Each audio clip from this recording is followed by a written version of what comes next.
Hello everyone, তো চলো কি করে আমি এই কাইলি জেনারের লুকটা রিক্রিয়েট করেছি তোমাদের সাথে শেয়ার করি। সবার প্রথমে ব্রাউজ ফিল করেছি আর সেটাকে শার্প করেছি কনসিলার দিয়ে, আর তার সাথে সাথে আমি একইভাবে আই বেসটাও ক্রিয়েট করে নিয়েছি। সেটা ব্লেন্ড করা হয়ে গেলে ফার্স্টে আমি এখানে একটা লাইটার ব্রাউন শেড নিয়ে ক্রিজ অ্যাপ্লাই করেছি, তারপর ডার্ক ব্রাউন শেড দিয়ে ক্রিজটাকে ডিফাইন করেছি, দেন কাট ক্রিজ করেছি, তারপরে এইভাবে আবার ডার্ক ব্রাউন শেড অ্যাপ্লাই করেছি। ফ্রন্টের দিকটা হালকা হোয়াইট রেখেছি আর মিডিলে একটু শিমার দিয়েছি, ইনার কর্নারও সাথে সাথে হাইলাইট করে নিয়েছি।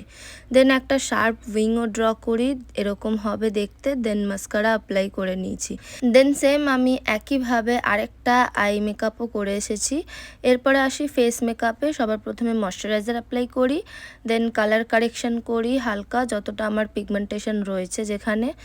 দেন ডিরেক্ট আমি ফাউন্ডেশন ইউজ করি, প্রাইমার আজকে স্কিপ করেছি। এইভাবে আমি ফাউন্ডেশন লাগানো হয়ে গেলে হালকা ক্রিম কন্ট্যুর করি, তার সাথে সাথে আমি লিফটেডভাবে ব্লাশটা অ্যাপ্লাই করি, যেটা দেখতে কিছুটা এখন এরম লাগছে। দেন হাইলাইট করি কনসিলার দিয়ে, তারপরে সেটাও ভালো করে ব্লেন্ড করে নিয়ে সব কিছু পাউডার দিয়ে লক ইন করি, হালকা পাউডার ব্লাশ অ্যাপ্লাই করি। এবারে আমি আই মেকআপটা পুরোপুরি কমপ্লিট করি, দেন একটু হাইলাইটার অ্যাপ্লাই করি। লিপস্টিকটার জন্য আমি ডার্ক ব্রাউন শেড অ্যাপ্লাই করি আর মিডিলে একটা মভ শেড অ্যাপ্লাই করেছি। And this is my final look. Hopefully আমি কিছুটা হলেও ক্রিয়েট করতে পেরেছি।